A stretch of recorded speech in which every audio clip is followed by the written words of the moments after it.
really didn't it didn't really engage the community, didn't offer succor and help as much as the Christian faith did. And what it did for me is it didn't bring me back to Christianity, but it brought me deeper into Christianity, and I claimed it for myself as opposed to having been bequeathed it by my family and my heritage.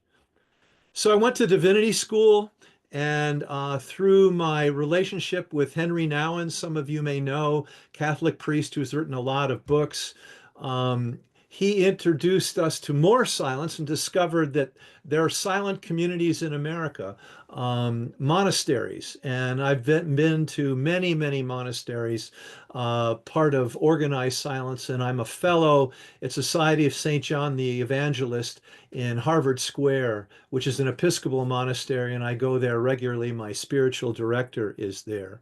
And that's been very important to me.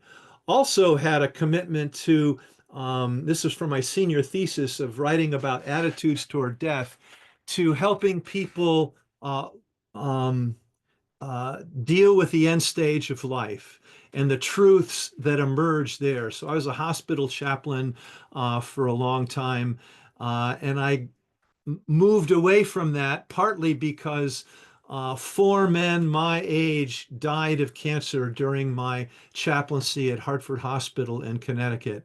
And this is before the AIDS crisis. And I decided this was just too much pain to be present to. So I ended up working in congregations, always in urban congregations, trying to be different from the community that I grew up in, and was really joined and inspired by the racial diversity and the socioeconomic diversity in the congregations I served, particularly in Hackensack, New Jersey, and in Worcester, Massachusetts. And I remember one moment after the Rodney King debacle in 1991. The congregation I served in Hackensack, New Jersey was interracial, and there was a lot of tension in the congregation. And we decided to have a conversation after church one day, and more people came than normal. And at first, people were very careful with one another and sort of issuing what they had been reading about until a leader in the congregation, a woman, she was the warden of the church. She was a Jamaican woman dentist, got up and in tears uh, feared for her then 9-year-old son, that he could be pulled out of his car and beaten like Rodney King had been. And when she said that, for many white people who were in that forum, you could see that they had kind of a conversion not unlike the one I had at Amherst many years earlier.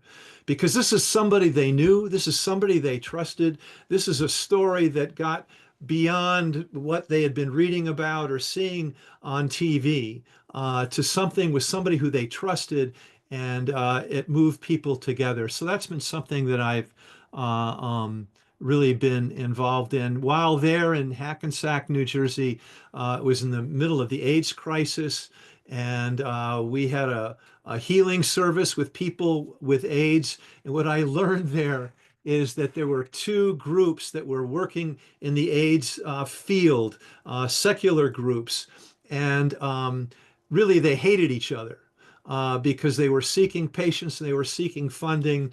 And what I discovered is that a religious community could bring them together in a way that they wouldn't otherwise, that we could broker conversations. And then I've discovered that that's a role that the religious community can continue to play. Now I'm been retired from serving as Bishop of Newark, New Jersey for 12 years. I've been retired for almost 7 years. And while there, I developed an organization called Bishops United Against Gun Violence following the Newtown, Connecticut shooting in 2012. Been involved around that ever since. and continue to be engaged in it. And what I've learned from it, that if we're going to move the needle around the issue of gun violence, what we need to do, or what I'm discovering that is needed, is to bring gun rights people and guns violence prevention people together, and especially to hear the stories and the commitments of gun rights people who indeed want to have more restrictions and more gun safety, but are overwhelmed by the threats and the voices of the NRA and the Sports Shooting Federation. So I'm discovering that there is a way to move forward, and that interestingly, that suicide is one area where people on both sides of the issue can come together and find common ground, because everybody wants to reduce the incidence of gun suicide, and more than half of gun deaths are by suicide. Where I am in New Hampshire now, 80% of gun deaths are by suicide.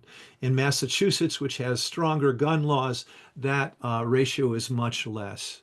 The other thing that I have been involved in is Braver Angels, which is a movement to depolarize America, originally called Better Angels, referring to Lincoln's first inaugural address, appealing to the better angels of our nature. Another group already had that name, so instead of going to court, we renamed ourselves Braver Angels, because given the polarization that we're experiencing, we need to be braver. And it's a movement that is in all 50 states. I lead the Braver Faith component of that, and it's an initiative, a movement, not to pull one side to the other, but if we can find common ground. And Dave McNeil and Dick Tonino and I have been together for a while in a group that was equal number of reds and blues, dealing with several different issues where there was polarity, and seeing if we could find common ground.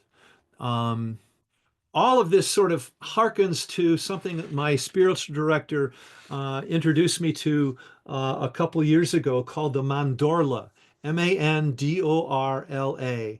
It is an Italian word for almond. It's the shape that's created when two circles intersect.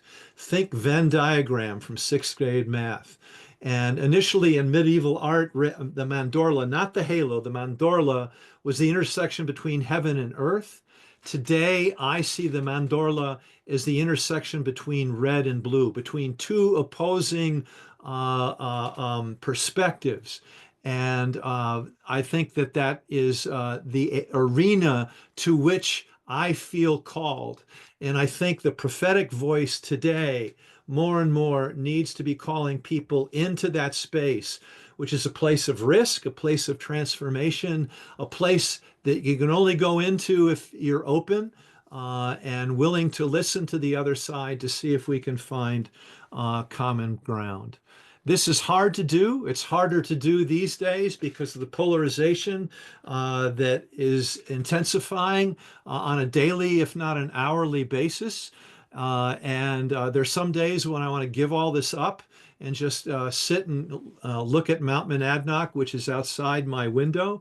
And but I'm inspired by other people who are doing this work, many of whom are around this gallery, trying to build relationships, trying to find ways to be engaged with one another across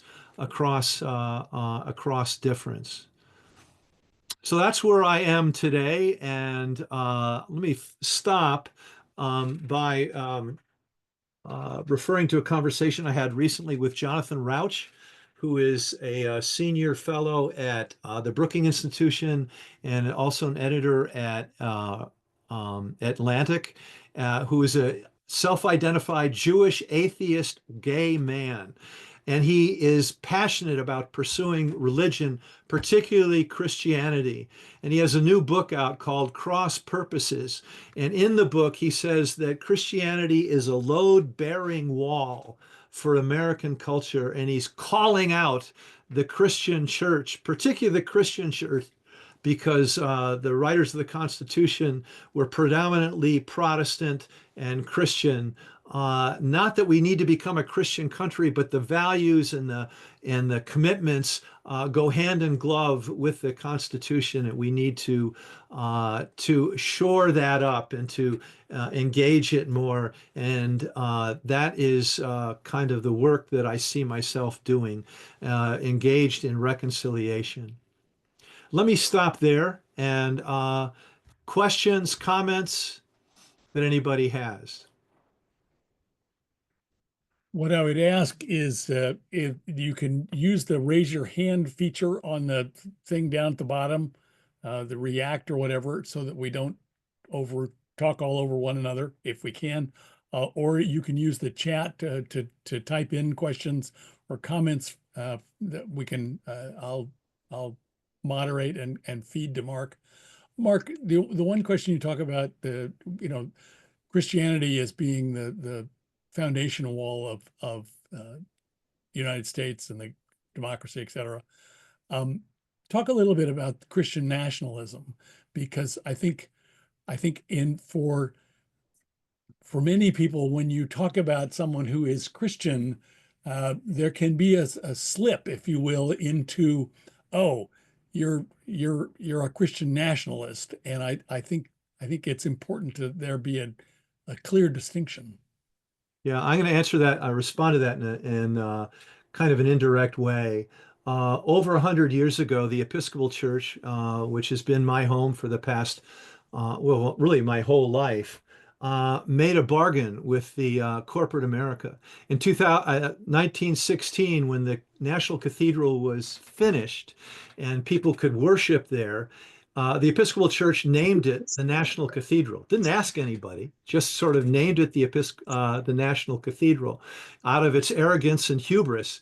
And it could do that for two reasons. One is the Catholic Church couldn't say that it was a national cathedral because there were all sorts of restrictions in Catholic theology as to who could participate. And no other denomination had a cathedral. So we were the National Cathedral. We also moved our headquarters to New York City, thus becoming part of the business community. And that had been the model for up until the time I got ordained, and by the time that we graduated from college. If you remember the book, The Status Seekers, by Vance Packard, if you wanted to advance yourself in the world, join the Episcopal Church. Well, those days have been gone for a long time. What's happening now is in the evangelical church, much of it, although there's division there, they've made a bargain with the Republican Party. And a lot of evangelical pastors are having a hard time because they are not as, many of them are not as fiercely committed to the Republican Party as their parishioners are. And I know some evangelical pastors who are being pushed and challenged, if not hounded, by their parishioners. You need to come down on this even harder. Christian nationalism is something that has blossomed. I refer to Matthew Taylor, who is in Baltimore at the Institute of Christianity, Islam, and Judaism. He is the leading sort of expert on the New Apostolic Reformation.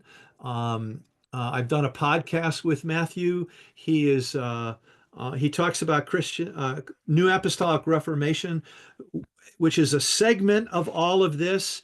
And they are indicating that we're involved in spiritual warfare, and that people like me are apostates and need to be defeated. And they talk about the 7 mountains, and that Trump is at the top of 2 of those mountains, media and government. And there's education, family, I can't remember what the others are, that need to be ascended to. Part of the issue, I think, and part of me subscribes to this. The opposite of faith is not doubt. From my perspective, the opposite of faith is certainty. And there's a lot of certainty out there, particularly in right-wing Christianity. And there are moments when certainty would be very appealing. It's this and not that. And this is the right way, and that's the wrong way. And when I'm anxious and fearful, there's a part of me that wants to subscribe to that. It usually lasts about 5 minutes, but there are hordes and hordes of people who are subscribing to that, and it's being fed over and over again. So that was Hey, a question. Now, anybody want to tell a story, a short story about their own spiritual journey? Please, Robert. Uh, First of all, thank you so much. It's a delight hearing you. I, I don't think we knew each other when I was at Amherst, um, largely because my reaction to the what you call the white Republican atmosphere was to spend as much time away from Amherst as possible. I spent my last year and a half in Wesleyan in Japan, but my degree's from Amherst. And actually, the story I want to tell that helped me start my uh, religious, spiritual uh, practice was, and incidentally, we may have been in Japan at the same time, though I was in Kyoto and then Tokyo. So there's just a lot of interesting Sure. intersections. But I remember a class that I took with, I'm pretty sure it was a Professor Robert Johnson. I think he was only there for a year or two. And he introduced people to a variety of religious traditions. And he had us visit uh, a Zendo, a Quaker meeting, a Catholic church. And maybe you can tell me what the ceremony is, but at the Catholic Church, there was a ceremony held at midnight. And it was some kind of turning where everyone had a candle, and little by little, each candle was extinguished until the whole church was dark. And I believe this was to commemorate Christ's rising. Somewhere around Christmas time, whole church goes dark, and then a single flame was lit, Wow. and the whole congregation filed out in silence. Hmm. And it just, yeah, Tenebrae. it's a Tenebrae, oh, it's a Tenebrae service, Yes. and well, yeah, Tenebrae. Tenebrae, yes, yes. Yeah. Thank Thank you. you. Wow. It was wonderful. Yeah. I'll just say, since I did become a Zen teacher eventually, we have a saying, in the light there's darkness, but do not be misled by that darkness. In the darkness there's light, but don't be attached to the light. Mm-hmm. Light and darkness are a pair, like the foot before and the foot behind in walking. Mm. And I really love that. And I think it applies to interfaith, and Yeah. being two sides at once is so important. So Yeah. thank you for your work in this. And Appreciate it. Thank you. Somebody else, a question or a comment? Yeah, Peter and then Greg. Peter, and you're muted.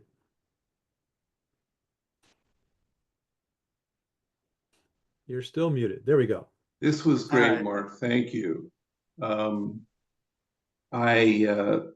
how do you find these venues other than the Braver Angels to have these kind of conversations?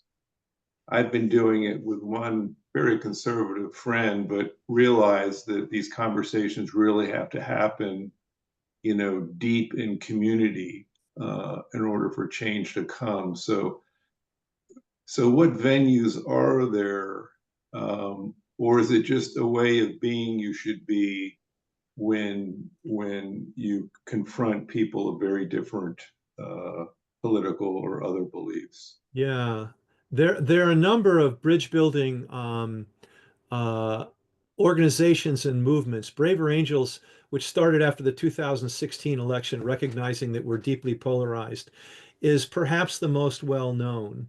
But there's One America, there's National Institute of Civil Discourse, um, There's Resetting the Table, which is in the Jewish community. That started around Israel-Palestine before the October 7th event. There's several, and actually Braver Angels is trying to convene all of as many as possible. And we have over 300 partners in our network. And all of them sort of hearken to the same kind of thing that conversations need to be based in mutual respect, a willingness to listen. Braver Angels has between 15 and 20 different workshops, modules that people can engage in, either one-on-one or in groups, all designed, most of them designed by he's now retired, but he was a chair of a family systems department at the University of Minnesota. So it's based on family therapy. And The Atlantic a couple of years ago had an article about Braver Angels and said, "Can America be healed through family therapy?" Mm. And because in family therapy or marital therapy, there's it's a systems process, and it requires people to listen to one another and not jump to conclusions. And those and there's more and more of that. There's the Problem Solvers Caucus in Congress, and Braver Angels has worked with them some to encourage legislators to listen to one another. Actually, where I am in New Hampshire has 400 state legislators. Every 3,000 people requires a legislator. So huge, huge, and they get paid $200 a year plus mileage. Anyway, there has the Granite State group, I can't remember what it's called. There are Republicans and Democrats who have agreed to be in relationship with one another using Braver Angels principles and listening to one another, honoring one another. It's convened by two former legislators, both of whom are in Braver Angels. One is red, one is blue. The one requirement is they don't talk about current legislation. They talk about other things. So there are a lot of these things out there, and every day I hear from more and more people. How can I bring this to my congregation? How can I bring this to my community? We have lots of congregations, particularly in the South, where the congregations are divided between red and blue, and people are fearful to talk with one another because they're afraid either they'll blow up or they'll lose their relationships. Finding in a lot of Episcopal churches, which tend to lean more blue, that many people who are on the red end of things don't feel safe in sharing their feelings. And how do we create safe communities such that people can talk to one another? So thank you. Somebody want to tell a story, a brief story? Yeah, Bob Anderson, Elmo. Surprised you called on me. Thank you. Okay. So, Mark and I have worshiped in the Church of the Boston Red Sox throughout our whole life, going back to Amherst. And in 2003, you may recall that at the seventh game against the Yankees, the Red Sox melted down. Pedro Martinez was left in the game too long. Mark and I were holding hands over the telephone, doing a prayer session for like 45 minutes to an hour that night.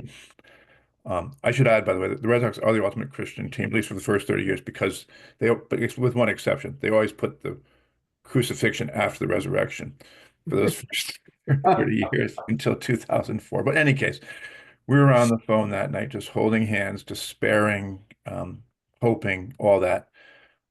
Your best friends are the people that go through you with the hardest times. And for us, that was an extraordinarily hard night. Luckily, the resurrection did follow the next year. So, thanks. Thank you. Oh, by the way, Mark, Red Sox are 0-0 bottom of 6. Okay, all right, they're not hitting. Greg Lewis had his hand up earlier. Did he just, Greg, you're muted, Greg. Sorry about that. I was just saying thanks for doing this. It is. I'll preface it with a very brief. I was the product of two atheists, and went through two separate conversions. One when I was really young and had no real sense of what was going on, but I wanted to try this church thing. And another much later when a conversion during Holy Week in an Episcopal church. I then things ran out of gas on that. I know are familiar with the progressive theologian Marcus Borg. Yeah. His theology sustained me for 10 years, and finally it too fell apart.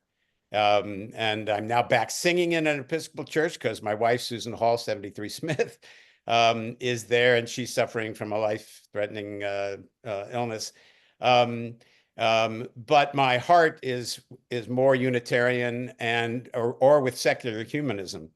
And the question I've got for you is I've also, because of the concern over Christian nationalism, looking for places to put efforts against that. And the one that I found that I think is most effective is Americans United for Separation of Church and State. I've joined that, and I'm a supporter. I also now part of the supporter of the Council for Secular Humanism. But do you, apart from very important crossing bridges, and you've already dealt with that very effectively, and that's obviously a very key component of the way you approach the issue. And I have evangelicals on several sides of family, some on mine, some on Susan's. But how do you feel about the whole issue of separation of church and state? And have you found other effective organizations dealing with that issue at a time when it's under threat? Yeah. I certainly support the separation of church and state. And one of the things that really bothers me, and it happens in a wide array of religious expressions. I call it the breaching of the third commandment. The third commandment is, "Thou shalt not take the name of the Lord your God in vain." I learned that as don't swear. Don't say bad words. But somebody who's really had a strong influence on me is Walter Brueggemann, a Hebrew scholar, who said that really the third commandment is don't use God to promote your own agenda. Don't say that you believe in God if you don't. And a lot of people will say, God is on my side, which I think is just an egregious breaching of the third commandment. Because the only side I think that God has ever been on is God's side. And when we say God is on my side, that becomes a really difficult thing. So, I think that Christianity, and this is what Jonathan Rauch was saying to me yesterday in this podcast that I did with him, and he has an appreciation for Christianity and has a need for Christianity not to be linked with the government, but to stand alongside it and offer morality, forgiveness, and try and imitate Jesus around nonviolence and love. And that's hard to do. I don't know if that answers your question, Greg, but I do think that they need to be separate, but they are related. I hear people say, "Oh, we're a Christian nation," it just drives me crazy. It just drives because I don't see that, I don't feel that. Thank you. David Brown. Yeah, Mark, this is kind of a personal question, but so feel free not to answer it if you don't want. But I'm curious how and even whether various tenets of Christianity, belief in God, resurrection of Jesus, life everlasting, et cetera, has informed these, this array of admirable things you've been involved in and work you've done. And is your work in it different from that of non-believers who are also working in it? Well, I certainly do on the gun stuff work with a lot of people um, who may or may not come at it from their faith. Uh, and I don't know if this responds to your question, Dave, but last summer I went to the Grand Canyon, and and if you've been there, I mean, you just see all these layers, and it gets down to the Vishnu schist, and there's something beneath it, and the they say that this what you're looking at, all these layers, goes back 3.5 billion years. And as I'm sitting there meditating, praying, I'm asking myself, well, what did God do for, 3 billion years or however long it was before any life form showed up? And what came to me, and this makes no sense in some ways, is God is now. And that's as much as I could come up with. So much of my journey in faith, Bob Rosenbaum, you'll appreciate this, is a koan, an unsolvable problem. This famous Zen koan is, what is the sound of one hand clapping? Well, in Christianity, we have a bunch. The last must be first, the first must be last. If you want to save your life, you must lose it.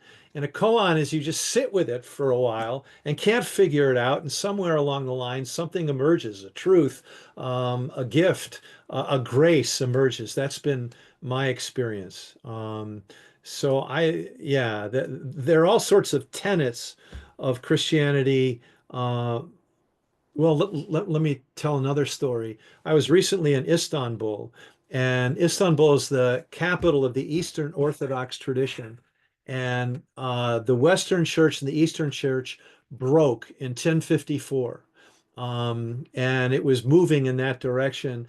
We in the Western Church see the resurrection as an individual thing. We need to grasp it on our own. In the Eastern Church, it's much more of a communal thing, that Jesus, when he came up, rose again to life, and it takes some imagination and embracing of mystery to do that. He brought everybody up. In the Western Church, we have been taught about original sin. That's not part of the Eastern Church. And they broke in 1054, and they didn't have another conversation, official conversation, until the 1960s. 900 years. We can do better than that.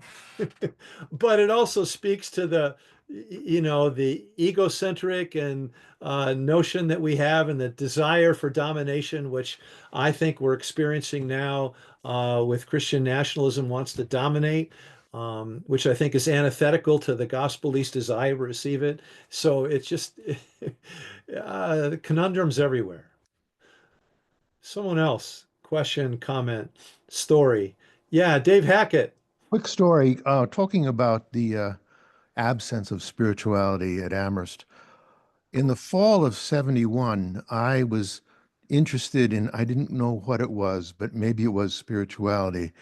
And I talked Don Pitkin into giving me a reading course in alternative religious communities. And Pitkin seemed to sense what my interests were.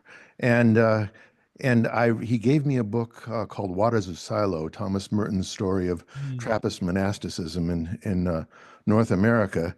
And I was up in the top floor of Converse. I liked the study rooms there. And I read that book, and in the back of it, there was a map of all the different Trappist monasteries, and there was one right down Route 9. And being an impulsive person, I decided I was going to go to the monastery. It was about 10 o'clock at night. And so I hitched not towards Smith, but down the other way it's called Spencer, Massachusetts. And I visited this monastery, and I had quite an experience of silence and the like. And after a day or two there, I realized I had to get back to school, and I came back and I told Pitkin about it. And he not only had me over in his office hours, he had me over to lunch, he had me over to his house, and he kind of led me along the way. I mean, he wasn't a spiritual director or anything, but he kind of read my interests.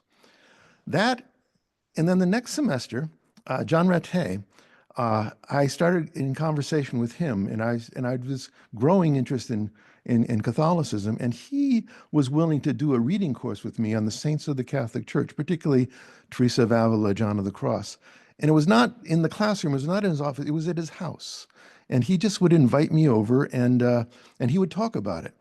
Now, I can't say that either of them were spiritual people, but they were they were sensitive to what my interests were, and were willing to allow me to explore and to provide me with resources along those lines. So that's a bit of a counter argument to the absence of spirituality, though. That was my particular experience, and they were just good teachers, and they listened, and they understood where my interests were, and gave me things that helped feed me. Just as a postscript, after I left Amherst in the following year, I did convert to Catholicism, and I asked Rattay to come and be my Catholic representative, and he thought this was actually at Spencer at the monastery there. He thought that was a little too much for him, and so he demurred. But he was quite helpful, and so was Pitkin. Thank you. Actually, a spiritual place for me at Amherst that was consistent and life-giving, and Greg Lewis and Ted Wright will attest to this, was with the Glee Club. And the music that we sang and where we sang it, and the passion and the energy that we have. I did my first retreat at St. Joseph's Abbey in Spencer when my first year at divinity school. And I had just come back from Japan, and I asked the guest master, do any of the brothers here sit Zen? And he responds, high church or low church? Half the brothers at this Trappist monastery were either Rinzai or Soto practitioners. Yeah. Dick Tonino had his hand up.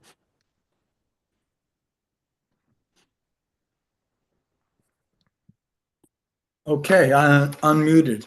So I have three things. The first is relates to Mark. The second relates to the journey from Amherst. And the third is how it translates to today. So first of all, let me say how a blessing it is to be friends with Mark. We reconnected in the 45th Union. We became trekkers through the national park with Dave Brown. Just to tell you how intimate that is, we read Tolstoy, the chapter on religion from Anna Karenina. Mark and I did the first trek. Another trek, we did the secular religion from Harari's 21st Lessons of the 21st Century. We remarkably hike. We have an Amherst influenced curiosity, and we all do poems, best read by Dave. The second is the journey. I went to Mass every night, every weekend night in freshman year. Became involved in science, started asking questions. And with logic, I basically turned away from the God of rules, favoring the God of life. Common sense kept going forward. And as a lifelong journey, I've completely gotten away from the Catholic Church, as a large majority of my Catholic high school classmates have. And there's no interaction whatsoever with the church, even on Christmas. And how it translates today, somewhat humorous. Historically, as you know what religion does with Bob Dylan's God on Our Sides, that says something. And I'll tell you, in the NCAA tournament, the coaches or players who said their victories and everything is due to God, I kind of turned off to that, thinking, what about the other team? God doesn't like them. So I started to root for the other teams. From then on to the championship where Florida played Houston, who Houston had said God was on their side from the prior victory. So my conclusion was evidently God wasn't on their side. in the final. So that's what I have to say. A long journey away from religion. I am thankful that the Catholic Church gave me the basis, but Amherst was very big in changing that, and I'm quite comfortable today. Thank you. That's my journey. Yeah. There's the acronym now is SBNR, spiritual but not religious. And more people are saying they're spiritual and they're not religious. And I lament that. Religion, the root of the word religion is religio, Latin for the narrative symbols and practices that bind people together. And that's what religion is meant to do. Of course, so all of us know and have had personal experience, presumably, of religion just setting people apart, dominating one over another, invoking hatred and fear. But I still hold to the prospect that at least the faith that I live can bring people together. And Mark, you know, it means a lot to me to be friends with you. Yeah, And likewise. even that influences me. And I keep coming back. Thanks. Anybody else? Comment or story? Question? Ted. Thanks, Mark. Well, actually, Oh, Ted Wright which and Ted? Sorry, there's two of us. Right, Ted Wright go first. Ted Wright first. Go for it. I'm Ted. used to going last. Hey, we'll make an exception this time. Okay. So among other things, I was thinking of a book that my wife got me for Christmas that I don't know, Mark, you didn't mention it, so maybe I don't know if you've seen it yet or not. Francis Collins, the late, well, he's alive, but I mean, he was the head of the NIH. Yeah. Up through the pandemic and so forth. He is a man of faith, maybe technically an evangelical Christian, though I suspect his theology and mine are more aligned, which is, not the MAGA version. So he wrote a book. It's very personal, very readable. I wouldn't say it's the most profound book in the world, but it's very called The Road to Wisdom. It came out quite recently, like last year. And in it, Mark, he mentions a number. There's a lot of personal narrative in it, so you get to see, the man behind all the science and so forth. And he talks about experiences in and with braver angels. Yeah. And as you know, I've been active in the Capital Region of New York chapter. Right. And at the end, he openly endorses. He sees this as, necessary for the future of our common life, which is, it's becoming an oxymoron, common life, but that's, anyway, I just want to put that out there. I've met him. The Rauch book I've ordered from the library, but this other one is worth reading as well, and it's quite easy to read. Yeah. No, he's really important. One of the reasons I'm committed to Braver Angels is I refer to it as the secular version of the Anglican movement. The Episcopal Church is part of the Anglican movement, started 500 years ago, and the tension between Catholicism and Protestantism. And if you ask an Episcopalian, are you Catholic or Protestant? We can answer yes.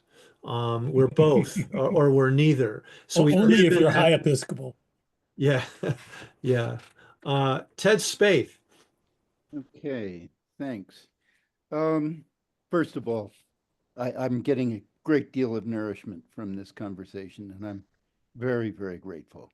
One of the things that I'm struck by is in my own journey, a great deal of my own spiritual development was thanks to my social work with alcoholics.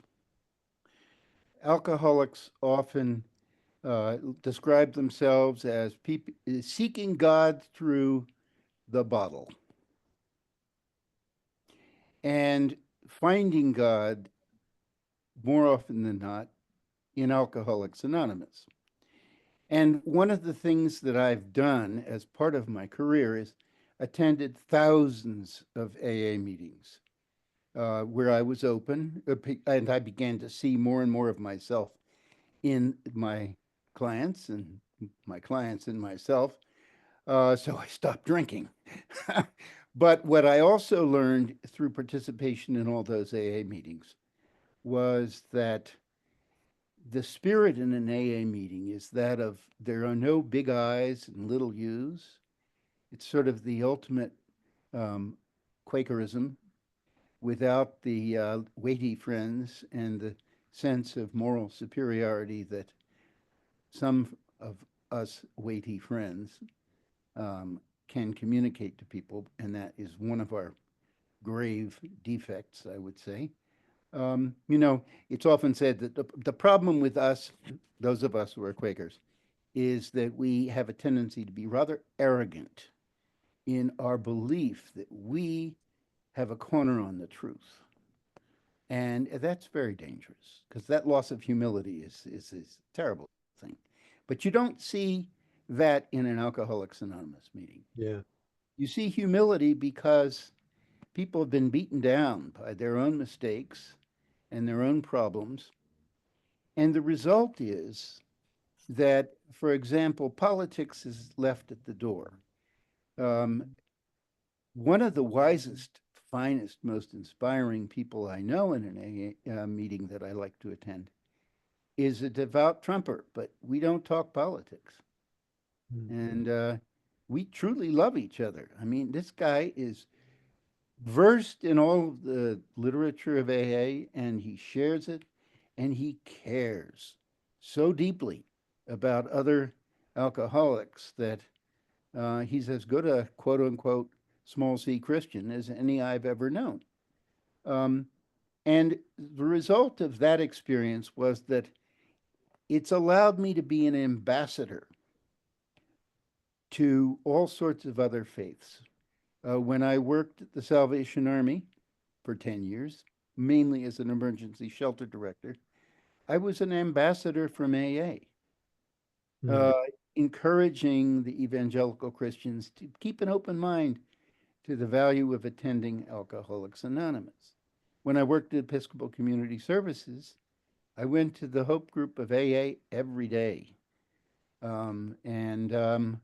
When I worked at secular organizations, the Diagnostic Rehabilitation Center, Addiction Medicine and Health Advocates, once again, I was an ambassador from AA, but there with secular humanist medical doctors who had such a rigid medical model of alcoholism that they thought the only way to deal with the drug was with another drug. And I really do believe that methadone and buprenorphine and medical care are incredibly important in working with heroin addicts and other opioid-dependent people. But it's a shame. And I'll conclude with this. I forever find that the parable of the Buddhist parable of the blind man and the elephant applies to so much of what I've learned about alcoholism. That is that the medical people see it as a rope. The religious people tend to see it as a rug. The cognitive behavioral people see it as a trunk, and all too often nobody realizes it's an elephant because they don't have a holistic vision. Right. Huh. And in my Quaker meeting, I ran a special support group for Quakers who had a problem with alcohol or had loved ones with a problem with alcohol. And it was a very meaningful experience. There was one old Quake who stood up and said, "Well, I've never touched the stuff, and I'm sure that 2/3 of the other people in my meeting have never touched the stuff." And a wise old Quaker in my meeting said, "Well, you should have told him you were there for the other third." Thank So you. that's my contribution. Yeah. The Thanks, 12-step Ted. fellowships can teach us a lot and are not in contradiction to the more traditional religious faiths. Well, I remember reading an interview with Kurt Vonnegut, who said that AA is the only true religion in America, and I read that many, many years ago, and because people are up against it, it's a life or death thing, and the people that I've done spiritual direction with who are in AA, Jesus, the wisdom that they have and the courage that they bring is just amazing. Well, Mark, a cliche. Mark, to sound, let me cut you off, Ted, because we're Please. running short on time. Mark, to sound positively religious, will you close us with a few words? And then we need to bid everyone good night. Okay. I'm going to give I guess it's a blessing from Martin Luther King. I don't know if it's a blessing. Power without love is reckless and abusive. Love without power is sentimental and anemic. Power at its best is love implementing the demands of justice, and justice is at its best is power correcting anything that stands against love. Nice. Thank you, everyone, and Thank look you. for the next announcement for it. And Mark, this was wonderful. Great. And, My honor. Thank you. Thank Yeah. you all. Thanks, Mark. Thank you, Go Mark. Thanks, with God. everybody who Thank you joined. all. Thank you. Thanks, Mark. We'll be Thank doing something like this again in a few weeks, and hope some of you can join us again. Thank you, Mark. Bye all.